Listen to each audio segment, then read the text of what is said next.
بسم اللہ الرحمن الرحیم نحمد ونصلی علی رسولہ الکریم اما بعد۔ حضرت شاہ حکیم اختر صاحب نور اللہ مرقدہ ارشاد فرماتے ہیں، ان اکرمکم عند اللہ اتقاکم، جو اکرم عند اللہ ہوتا ہے کرامت کا صدور اسی سے ہوتا ہے، کیونکہ کرامت بھی ایک عزت ہے۔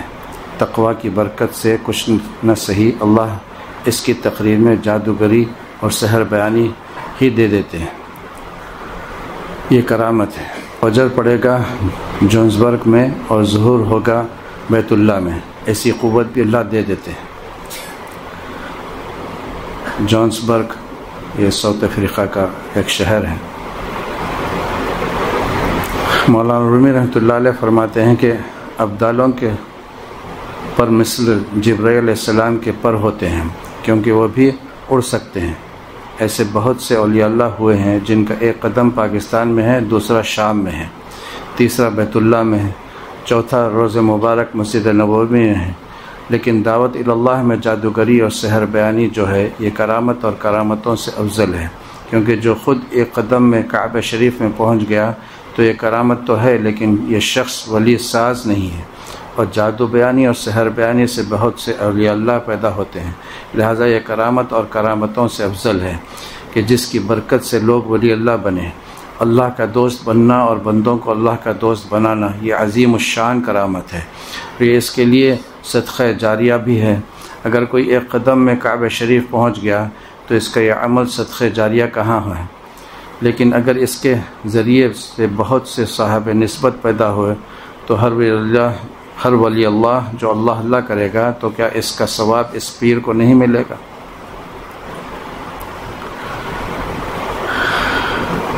اللہ سے دوری سے بڑھ کر کوئی عذاب نہیں۔ حضرت محی السنہ شاہ رولق صاحب رحمۃ اللہ علیہ فرماتے تھے، ایک گناہ انسان کو عرش سے فرش پہ لا دیتا ہے، ایک گناہ۔ پھر مثال بھی دیتے تھے کہ اگر کوئی شخص 10 سال تک خرب مرغن غذائیں کھائے، ڈرائی فروٹس کھائے، اخروٹ، بادام، پستہ، چلغوزہ اور سب کچھ کھائے، اور روزانہ 2-4 چوزوں کا سوپ بھی پیتا رہے، اور خوب انڈے اور کھائے اور سوپ خوب کھاتا رہے، مستنڈا ہو جائے، لیکن 10 سال کے بعد تھوڑا سا سنکیا کھا لیا، سنکیا کہتے ہیں زہر کو، تھوڑا سا سنکیا کھا لیا، زہر کھا لیا، تو کیا 10 سال کا وہ غذائیں اس کو بچا سکیں گی؟ ایسے ہی کوئی انسان برسہ برس تک نیک اعمال کرتا رہے، لیکن بعض وقت خدا نخواستہ نفس اور شیطان کے مکر و فریب سے کوئی ایک گناہ بھی صدور ہو گیا اس سے، پھر توبہ نہیں کی، تو پھر وہ شخص عرش سے فرش پہ آ جائے۔ اللہ بچائے ہم کو اپنے کرم سے۔ تو یہی بات حضرت یہاں فرما رہے ہیں، اللہ سے دوری سے بڑھ کر کوئی عذاب نہیں۔ محبوب سے دور ہو جائے اس سے بڑا عذاب کیا ہو سکتا ہے؟ یہ دنیا کے مٹی کے کھلوں پر مرنے والوں کو دیکھ لو، لاشوں کو دیکھ لو، ہگنے موتنے والی لاشوں پر مرنے والوں کو دیکھ لو، نہ دن کا چین ہوتا ہے، نہ رات کا سکون ہوتا ہے ہم کو، نہ کھانا اچھا دکھتا ہے، نہ پانی اچھا دکھتا ہے، بس ایک نظر دیکھ لوں، ایک بات کر لوں، یہی اسی چکر میں پڑے رہتے ہیں۔ یہ مرنے گلنے والی لاشوں کے پیچھے مرنے والوں کو، جو حق پر اللہ پر جو مرتا ہے اس کا کیا حل ہوگا؟ اور اس سے دوری کتنی بڑی بدقسمتی کی بات ہے۔ اللہ سے دوری سے بڑھ کر کوئی عذاب نہیں ہے، اللہ سے دوری دوزخ سے بڑھ کر عذاب ہے، اس لیے گناہ سے بچو۔ اللہم انی اعوذ بک من سخطک والنار۔ گناہ دوزخ سے زیادہ اذیت والی چیز ہے، اللہ کی ناراضگی میں دوزخ سے زیادہ صدمہ اور عذاب ہے، اس لیے آپ صلی اللہ علیہ وسلم نے اللہ کی ناراضگی سے پناہ مانگی اور دوزخ کو درجہ ثانوی میں کیا۔ مزاج نبوت کو پہچانو اور عشق نبوت کو حاصل کرو، گناہ چھوڑو اللہ کی ناراضگی کی وجہ سے، اور جہنم کے درجہ ثانی میں رکھو، اور نیک کام اللہ کی رضا کے لیے کرو، اور جنت کو درجہ ثانوی میں رکھو۔ یہ ہے تعلیم نبوت، مزاج نبوت، مقام نبوت اور مردان نبوت۔ اللہم انی اسألک رضاک والجنہ، میں اللہ کی رضا کے مقابلے میں جنت درجہ ثانی میں ہے یا نہیں۔ لیکن کوئی مایوس نہ ہو، بعض لوگوں نے جوانی میں گناہ کر لیے تو مولانا رومی رحمۃ اللہ علیہ فرماتے ہیں اگرچہ ہم نے بہت سی بدمعاشیاں اور زنا اور ہر گناہ کر لیا کیونکہ ہم اسی لائق تھے، ہم نالائق ہیں، نالائقوں سے تو اور نالائقی ہی کی ہوگی، یہاں تک کہ ہمارے اندر اندھیروں اور ظلمات کا سیلاب آ گیا۔ سیل کے معنی ہیں سیلاب، لیکن اے اللہ آپ ہمارے ساتھ کیا معاملہ کریں، آپ ہمارے ساتھ وہ معاملہ فرمائیے جو آپ کے لائق ہے، آپ کو زیبا ہے۔ کیا مضمون ہے مولانا رومی رحمۃ اللہ علیہ کا۔ میں کہتا ہوں کہ مولانا رومی کو تصوف کے بادشاہ تھے، تو مولانا فرما رہے ہیں کہ گناہ کرنے سے اب میرے جتنے سوراخ ہیں، ہر سوراخ سے نفس کا سانپ ہم کو ڈس رہا ہے۔ ملا علی قاری رحمۃ اللہ علیہ فرماتے ہیں کہ جو گناہ کر لیتا ہے اس کو گناہ کا مزہ مل جاتا ہے، اس لیے اس کی نفس میں گناہ کا تقاضا شدید ہوتا ہے بنسبت ان لوگوں کے جن سے گناہ نہیں ہوا۔ اے خدا آپ میرے ساتھ وہ معاملہ کیجئے جو آپ کو زیبا ہے اور آپ کے لائق ہیں، اور آپ کے لائق کیا ہے کہ آپ ہمیں معاف کر دیں۔ دیکھیے خالی معافی سے کام نہیں چلے گا، آپ ہمارے تقاضے معصیت کے ملائکہ کو ملائکہ تقاضے حسنات سے تبدیل فرما دیجیے، کیونکہ معافی تو ہو جائے مگر ہر وقت نفس کا سانپ جو ڈس رہا ہے یہ ایک عذاب ہے جس کے ہر سوراخ سے نفس کا سانپ نکل کر ڈس رہا ہے اور پرانے گناہ یاد دلا رہا ہے۔ اسی لیے حضرت والا رحمۃ اللہ علیہ فرماتے تھے دل کی بھی حفاظت کرو، آنکھ، کان، ناک، زبان کی بھی حفاظت کرو، اس کے ساتھ ساتھ دل کی بھی حفاظت کرو۔ یہ دل اللہ نے اپنے لیے بنایا ہے، کسی اور کے لیے نہیں، اپنے لیے بنایا ہے، اس میں اسی کو رکھنا چاہیے۔ اور یہ گناہ کرنے سے، برے خیالات پکانے سے دل ناپاک ہو جاتا ہے، اور وہ پاک ذات ناپاک جگہ نہیں آئے گی۔ اسی لیے دل کو پاک و صاف ستھرا رکھو۔ حضرت رحمۃ اللہ علیہ بھی فرماتے ہیں پرانے گناہ کو مت یاد کرو، اللہ تعالیٰ پرانے گناہوں کو یاد کرنے کے لیے دل نہیں بنایا ہے، یہ غیر اللہ ہے، یہ غیر اللہ ہے۔ غیر اللہ کو کیوں بھر رہے ہو؟ جہاں غیر اللہ رہے گا وہ اللہ کیسے آئے گا؟ اسی لیے کلمے میں لا الہ پہلے ہے، غیر کو نکالو تب آئے گا اللہ تعالیٰ۔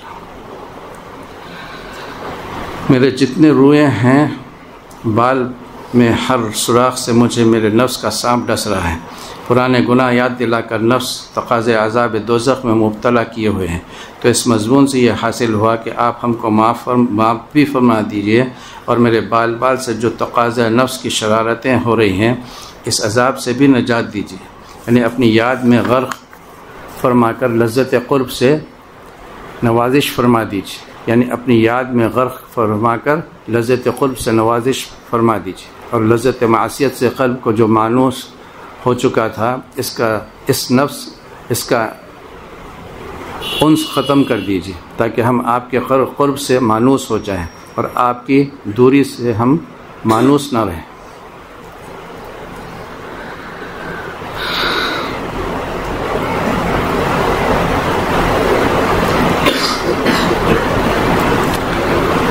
حضرت ہی کے مواعظ میں ہیں کہ ایک مرتبہ کسی شہر میں چوروں کا بہت بلبلہ ہونے لگا، تو رات میں پولیس کا آرڈر ہوا کہ راتوں میں پولیس کو گشت کرنا چاہیے۔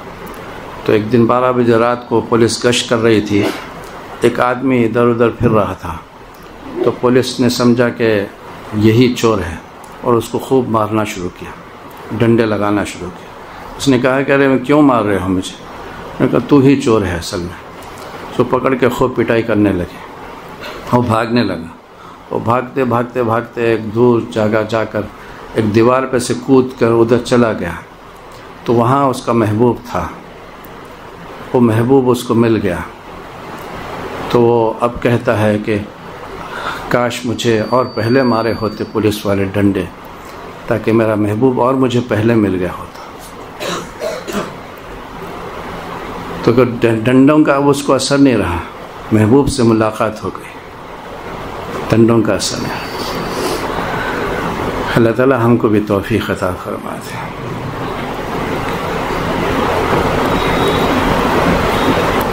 کوشش اور ہمت تو کرو، اگر کسی نے 1,00,000 زنا بھی کیا ہے لیکن اگر اللہ تعالیٰ کی راہ میں ہمت سے کام لیے تو انشاءاللہ اس کا تقاضۂ زنا تقاضۂ حسنات سے بدل جائے گا، کیونکہ اللہ تعالیٰ کا وعدہ ہے کہ اللہ تعالیٰ توبہ کی برکت سے ملائکہ تقاضۂ سیئات، ملائکہ تقاضۂ سیئات اور معاصی کو ملائکہ تقاضۂ حسنات سے بدل دے گا۔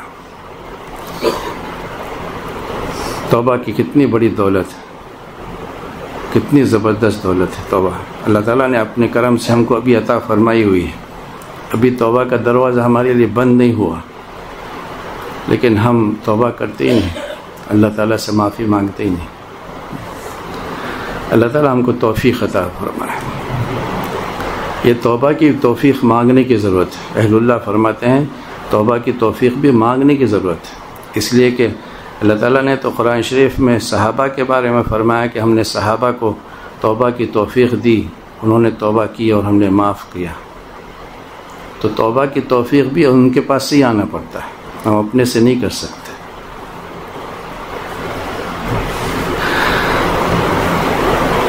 الا من تاب وآمن وعمل عملا صالحا میں اشکال ہوتا ہے کہ الا من تاب پہلے ہے اور ایمان بعد میں ہے، بغیر ایمان کے توبہ کیسے قبول ہوگی؟ اللہ نے توبہ کو مقدم کیوں فرمایا؟ بتاؤ، پہلے ایمان لانا ضروری ہے یا پہلے توبہ کرنا ضروری ہے؟ حالت کفر میں توبہ قبول ہو سکتی ہے؟ علامہ آلوسی رحمۃ اللہ علیہ اس کا جواب دیتے ہیں کہ یہاں الا من تابہ سے مراد الا من تابہ عن الکفر والشرک ہے، کیونکہ کفر و شرک سے توبہ کیے بغیر تمہارا ایمان قبول نہیں ہوگا، اس لیے یہاں توبہ مقدم ہے تاکہ تمہارا آمنہ قبول ہو جائے، ورنہ حالت کفر میں ایمان کیسے قبول ہوگا؟ تو یہاں توبہ سے مراد توبہ عن المعاصیہ نہیں ہے، توبہ عن الکفر و شرک ہے۔ آگے ہے وعمل عملا صالحا، اور توبہ کے بعد نیک عمل کرتے رہو اور گناہ سے بچتے رہو، تب یہ انعام ملے گا کہ ماضی کے تمام سیئات کے تقاضوں کو اللہ ملائکہ تقاضۂ حسنات سے بدل دے گا۔ فَأُولَٰئِكَ يُبَدِّلُ اللَّهُ سَيِّئَاتِهِمْ حسنات، اللہ تبدیل سیئات بالحسنات کر دے گا۔ اللہ تعالی ہمارا بھی گناہوں کو مٹا کر حسنات اس جگہ لکھ دے اپنے کرم سے۔ ہماری برائیوں کو اللہ نیکیوں سے کیسے تبدیل کرے گا؟ تفسیر روح المعانی میں اس کے 3 طریقے لکھے ہیں۔ نمبر 1، تقاضۂ معصیت کی جو شدت ہر وقت ہے وہ نیکیوں کے تقاضے کی شدت سے تبدیل کر دے گا، یعنی ملائکہ تقاضۂ سیئات کو ملائکہ تقاضۂ حسنات سے بدل دے گا۔ کتنی بڑی دولت ہے، اللہ تعالی ہم کو بھی اپنے کرم سے عطا فرمائے۔ اللہ تعالیٰ سے مانگتے رہنا۔ ابھی جو اللہ نے اپنے کرم سے اپنے گھر بلایا تھا تو دعا کی اتنی تاثیر دیکھنے میں آئی، اللہ اکبر اللہ اکبر، کیسے کریم مولا ہے، کیسے کیسے بندوں کو بھی وہ سن لیتے ہیں۔ ہمارے گناہوں کے جو شواہد ہیں اور نام اعمال میں گناہ لکھے ہوئے ہیں، اللہ تعالیٰ انہیں صاف کر کے وہاں نیکیاں لکھ دے گا۔ جیسے کوئی فلمی گانا گانے کا وہ عادی تھا، پھر توبہ کر کے حج کر آیا تو اللہ تعالیٰ فلمی گانوں کی ریل صاف کر کے وہاں لبیک اللہم لبیک لبیک لا شریک لک لبیک ان الحمد والنعمت لک والملک لکھ دے گا۔ کتنا کریم مولا ہے۔ نمبر 3، قیامت کے دن اللہ تعالیٰ اس کے گناہوں کی جگہ نیکیاں لکھ دیں گے۔ اللہ تعالیٰ گناہ معاف کر کے اسی نیکیوں کے وہاں لکھ دے گا، لیکن قیامت کے دن وہ نیکیاں کر نہیں سکتا، تو اللہ تعالیٰ اپنے خزانے نیکیاں لکھ دیں گے۔ تو پہلے حسنات مکسوب ہوں گے اور دوسرے حسنات موہوب ہوں گے۔ پہلے حسنات جو اللہ سیئات کی جگہ لکھیں گے وہ مکسوب ہوں گے، مطلب جو ہم نے کیے ہیں، اچھے کام جو کیے ہیں وہ مکسوب، اور موہب اللہ تعالیٰ کی عطا ہوگی، اللہ تعالیٰ اپنے کرم سے عطا فرمائے۔ اور دوسرے حسنات موہوب ہوں گے. پہلے حسنات جو اللہ سیئات کی جگہ لکھیں گے وہ مکسوب ہوں گے، اس کے کسب اور کمائی سے ہوں گے. اور قیامت کے دن اللہ تعالیٰ اس کے گناہ معاف کر کے جو نیکیاں لکھیں گے وہ موہوب ہوں گے، اللہ تعالیٰ کی طرف سے ہوں گے، انعام ہوں گے. جب اللہ تعالیٰ فرشتوں سے فرمائیں گے کہ اس کے جتنے چھوٹے گناہ ہیں وہ میری طرف سے ان کی جگہ نیکیاں لکھ دو، تو وہ کہے گا کہ یا اللہ ان ولی معصیت کبیرہ، میرے بڑے بڑے گناہ بھی تو تھے، فکیف لا اراہا، میں وہ بڑے بڑے گناہ نہیں دیکھ رہا ہوں. جب دیکھا کہ چھوٹے گناہ پر انعام مل رہا ہے تو بڑے گناہ خود پیش کر رہا ہے. علامہ آلوسی رحمۃ اللہ علیہ لکھتے ہیں کہ جب سرور عالم صلی اللہ علیہ وسلم نے یہ احوال بتائے تو ہنس پڑے. تو یہ 3 صورتیں تبدیل سیئات فی الحسنات کی ہیں، جن کا اختر نے تفسیر روح المعانی سے آپ کے سامنے پیش کیا. اس لیے کہتا ہوں کہ اللہ کی راہ میں مایوسی نہیں ہے، اس راہ میں کوشش کرو. انشاءاللہ تعالیٰ ایک دن ایسا آئے گا کہ آپ کے لاکھوں معاصی سب اڑ جائیں گے. اللہم انا رحمتک اوسع من ذنوب، اللہ کی رحمت ہمارے گناہوں سے وسیع ہے، غیر محدود ہے، اگر اس کے عمل صالحہ کی قید ہے. نیک عمل کرتے رہو، توبہ کے بعد پھر بار بار گناہ کرنے سے مزاج عبدیہ فاسد ہو جائے گا اور ذوق بندگی سے محروم ہو جائے گا، یعنی تمہارا ذوق بندگی اور ذوق اطاعت و ذوق شیطانی سے تبدیل ہو جائے گا. اللہ حفاظت فرمائے. اس کی ایک ایسی حصی مثال اللہ تعالیٰ نے میرے قلب میں کو عطا فرمائی کہ ایک شخص جمینداروں کے محلے میں رہتا ہے جہاں پاخانے کے کنستر ہیں. اس کو کسی نے مشورہ دیا کہ تم اس ماحول میں نہ رہو. اس نے کہا کہ پھر کیا کروں، 50 سال سے اسی ماحول میں ہوں، پاخانہ سونگنے بغیر ناک کو مزہ نہیں آتا. گو کا کینسر سونگنا مزاج ثانیہ بن چکا ہے. تو آدمی کہتا ہے کہ ایسا کرو کہ تم کسی عطار کے خوشبودار مکان میں نوکری کر لو، یہاں سے ہجرت کر لو. اس نے ہجرت کر کے عود شمامہ اور عنبر کی دکان پر نوکری کرنے لی. اب ہر وقت خوشبو سونگ رہا ہے. اس نے گو سونگنے سے نہایت احتیاط برتی. اس کے دل و دماغ میں خوشبو اتنی رچ بس گئی کہ اب بھنگی پاڑے کے نام سے بھی کانپتا تھا، اور گو سونگنے سے اس سے خے ہو جاتی تھی، بلکہ ہارٹ اٹیک کا اندیشہ ہوتا تھا. بوجہ غایت احتیاط کے خوشبودار مکان پر ملازمت کرنے کے بعد وہ دوبارہ کبھی بھنگی پاڑے کی طرف نہیں گیا اور نہ ہی کبھی بدبو سونگنی. یہ نوکر کامیاب ہو گیا، اس کا مزاج بدل گیا، تبدیل سیئات بالحسنات ہو گیا. اب یہ پاخانہ سے غیر مانوس ہو گیا اور خوشبو کا عادی ہو گیا. نافرمانی اور اللہ کے قہر و عذاب کے اعمال سے اس کو نفرت ہو گئی. اسی دکان پر ایک اور نوکر تھا جو بہت خبیث تھا. وہ کسی دوست سے بھنگی پاڑے سے ایک ڈبیا میں گو منگایا کرتا تھا اور جیب میں رکھتا تھا، اور ہر دن 3 گھنٹے کے بعد پاخانے کے ڈبیا نکال کر سونگ لے آتا تھا کہ جو پرانا مزہ ہے وہ باقی رہے. وہ چاہتا تھا کہ خوشبو بھی سونگوں اور بدبو بھی سونگوں، تو اس کا مزاج نہیں بدلے گا. یہ کسی وقت بھی بھنگی پاڑے جائے گا اور زنا اور بدمعاشیوں سے باز نہیں آئے گا، کیونکہ گو کی ڈبیا اس کے جیب میں ہے. یہ پاخانہ سونگنے کا عادی ہے. خانقاہوں میں شیخ کے ساتھ رہ کر جو بد نظری نہیں چھوڑتا، اس کا یہی حال ہوتا ہے. یہ ولایت اولیاء اور ولایت عظمیٰ اور طبیعت کے پاکیزگی کا حامل نہیں ہوتا. بتائیے کیسے مثال ہے.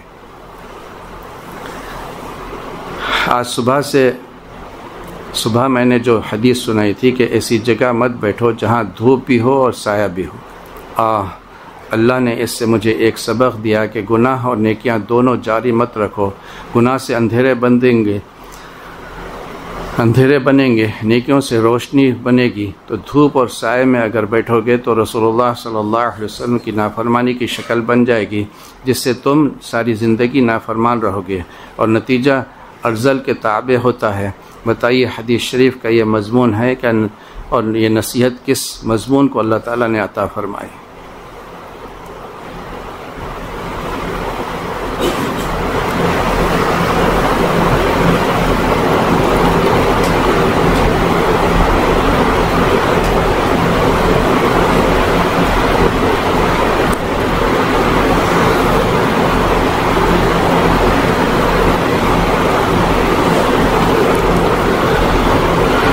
حضرت کو سیر اور تفریح کرنا بہت پسند تھا، لیکن پارک وغیرہ میں نہیں جاتے تھے۔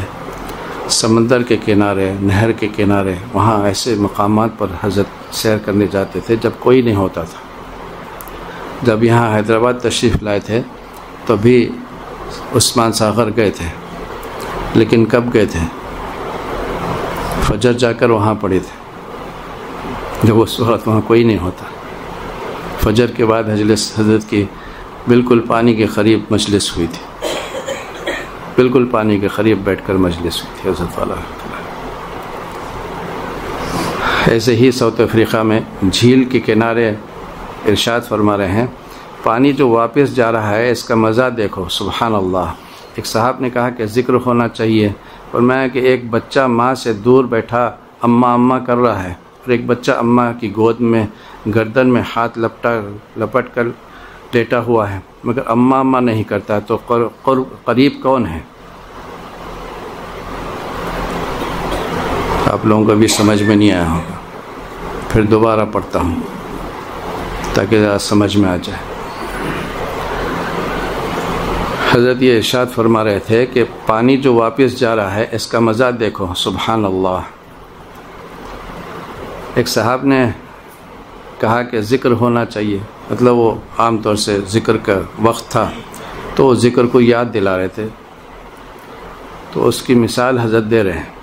فرمایا کہ ایک بچہ ماں سے دور بیٹھا اماں اماں کر رہا ہے، مطلب ذکر کر رہا ہے، ذکر اللہ میں مشغول ہے لیکن اللہ سے دور ہے۔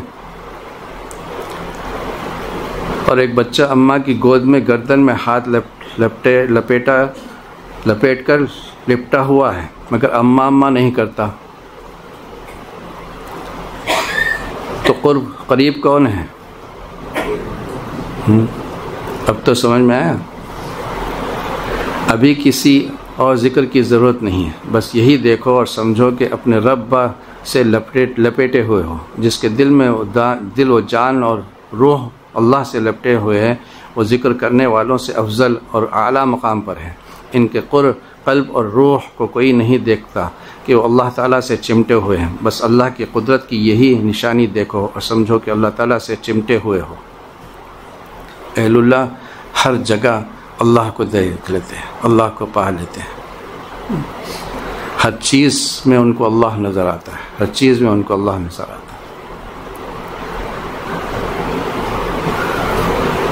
ان فی خلق السماوات والارض واختلاف اللیل والنہار، اللہ تعالیٰ نے کیا فرمایا؟ آفاق و انفس میں غور و فکر کرو تاکہ اس سے اللہ کا قرب بڑھ جائے۔ اللہ تعالیٰ کیسی کیسی نشانیاں بنائی ہیں، کیسے کیسے کیا کیا چیزیں بنائی ہیں، اس میں غور و فکر کرنے سے اللہ تعالیٰ کا قرب بڑھ جاتا ہے۔ اگر میں اس وقت اکیلا ہوتا تو مجھ کو یہ مزہ نہیں آتا، اکیلے مزہ آتا تو جماعت کی نماز واجب نہ ہوتی۔ جماعت واجب اسی لیے ہوئی کہ میرے عاشقوں میں کچھ اور مزہ پاؤ گے، اور جنت میں بھی اللہ تعالیٰ واحد نہیں فرمایا کہ میرے بندے سے ملو، فادخلی فی عبادی، میرے عاشقوں سے ملو۔ بتائیے عباد جمع ہے یا نہیں؟ یہ نہیں کہ کسی ایک عاشق کے پاس جاؤ، اللہ کے عاشقوں کی پوری قوم سے ملو۔ جنت میں نماز نہیں ہے، بس ملاقات ہے، روزہ نہیں، وہاں معاف ہے، یہی پڑھ لو۔ اگر کوئی آدمی اکیلا آگے آ کے بیٹھے تو اسے مزہ نہیں آئے گا۔ اللہ کے عاشقوں کو دیکھو گا تو ہر ایک الگ چراغ ہے، ایک چراغ جل رہا ہے اور 20 چراغ جل رہے ہیں، تو کس کی روشنی زیادہ ہوگی؟ تو ہر مومن ایک چراغ ہے۔ اب 40 مومن ہیں تو 40 چراغ ہو گئے۔ اب دعا کر لو کہ یا اللہ جتنا بڑا آپ کا نام ہے اتنی بڑی ہم پر مہربانی کر دیجیے۔ آپ لوگ بھی یہاں دعا مانگو کہ یا اللہ آپ کا نام بہت بڑا نام ہے، آپ کا نام جتنا بڑا ہے اتنی مہربانی رحمت ہم پر نازل فرمائیے، اور ہماری اولاد پر، اور جو ہمارے دوست یہاں نہیں ہیں ان پر بھی، اور ان کی اولاد پر بھی، اور اپنے نام کی برکت سے ہمارے تمام نیک ارادوں میں ہم سب کو بامراد فرما دیجیے، اور ہم سب کو اللہ والا بنا دیجیے، اور گناہ سے بچنے کی توفیق دے دیجیے۔ یا اللہ ایسی محبت، ایسا ایمان ہم سب کو دے دے کہ ایک لمحے آپ کو ناراض کر کے نمک حرامی نہ کرے۔ حضرت حکیم کلیم اللہ صاحب دون کا تم بھی فرما رہے تھے ابھی مجلس میں وہاں پر کہ اللہ کے باغی مت بنو، اللہ کا کھا رہے ہو، اللہ کا پی رہے ہو، اللہ کا خوب مزے لے کر سب چیزیں اڑا رہے ہو، اس کا کھا کر، اس کا پی کر، اس کا پہن کر، اس کا اوڑھ کر اسی کے بغاوت کرتے ہو. اور بغاوت دنیا کے ہر ملک میں اس کی سزا موت ہے. بس ہر باغی کو صرف موت کی سزا ملتی ہے، وہاں معافی ہوتی نہیں وہاں. اللہ تعالیٰ بھی بغاوت کو پسند نہیں کرتا. اللہ تعالیٰ حفاظت فرمائے ہماری. اللہ حرام لذت سے قلب کو سخت نفرت، کراہت اور اپنی خاص حفاظت نصیب فرمائے اور ہم سب کو اولیاء صدیقین کی خط انتہا تک پہنچا دے اور ہماری اولاد کو اور ہمارے دوستوں کو، حاضرین اور غائبین سب کو یا اللہ والا بنا دے. نفس اور شیطان کی غلامی سے ہم سب کو چھوڑا دے. اے اللہ، آپ کا نام بہت بڑا نام ہے. جتنا بڑا نام ہے، ہم سب اپنی اتنی مہربانی فرما دیے کہ ہمارے تمام نیک ارادوں میں بامراد فرمائے. یا اللہ، ہر گناہ درگزر فرما. جب سے ہم بالغ ہوئے ہیں آج تک جتنی بھی حرام لذتیں ہمارے نفس نے چرائی ہیں، اے اللہ اپنی رحمت سے سب معاف فرما دے اور توفیق نصیب فرما کر ہم لوگ کسی حرام لذت سے آپ کو ناراض کر کے اپنے دل میں حرام مزے نہ اڑائیں. اس چوری اور کمینے پن و بے غیرتی ہم سب کو پاک فرما دیجیے. یا اللہ ہم سب کو وفاداری عطا فرما. یا اللہ ہم سب کو شرافت بندگی نصیب فرما. یا اللہ ہم سب کو لائق اور نیک بندوں میں شامل فرما اور ہماری دنیا بھی بنا دے اور آخرت بھی بنا دے. یا اللہ کینسر اور گردے بیکار ہونے سے اور تمام خطرناک بیماریوں سے ہم کو بچا. ہمارے درمیان میں ایک بچہ ہے جس کو کینسر ہے، اللہ اس کو شفا دے دے اور اس کا کینسر اچھا کر دے. یا اللہ ہم سب کو اللہ والی زندگی نصیب فرما دے. سمندر آپ کی اتنی بڑی نشانی ہے، اتنا پانی کون پیدا کر سکتا ہے بجز آپ کے. اے اللہ اپنی عظمت خلاقیت کے صدقے ہم سب کی تمام عمر بھر کی دعاؤں قبول فرما اور تمام گناہوں کو معاف فرما دے. ان سب کو اپنے دوستوں کی اولیاء اللہ کی زندگی نصیب فرما اور خاتمہ ایمان پر نصیب فرما. کسی کا محتاج نہ فرما. اے اللہ ہمارے دشمنوں کی جو نادانی سے حسد کرتے ہیں مغلوب اور بے ضرر فرما دے اور اپنی رحمت سے سارے دشمنوں کی یا اللہ بھگا دے. اے اللہ اپنی رحمت سے ہم سب کو تمام نعمتیں عطا فرما جو آپ اپنے پیاروں کو دیتے ہیں. یا اللہ ہماری صورت کو اور سیرت کو اپنے پیارے اور فضل اور ہماری رحمت اور کرم کے قابل بنا دے. یا اللہ جو مانگا وہ بھی دے دے اور جو نہیں مانگا بغیر مانگے دونوں جہاں ہم سب کو نصیب فرما دے. آمین. وصلی اللہ تعالی علی خیر خلقہ سیدنا محمد وعلیہ واصحابہ اجمعین برحمتک یا ارحم الراحمین. سبحان اللہ وبحمدہ، سبحانک اللہم وبحمدک، اشہد ان لا الہ الا انت، استغفرک و اتوب الیک.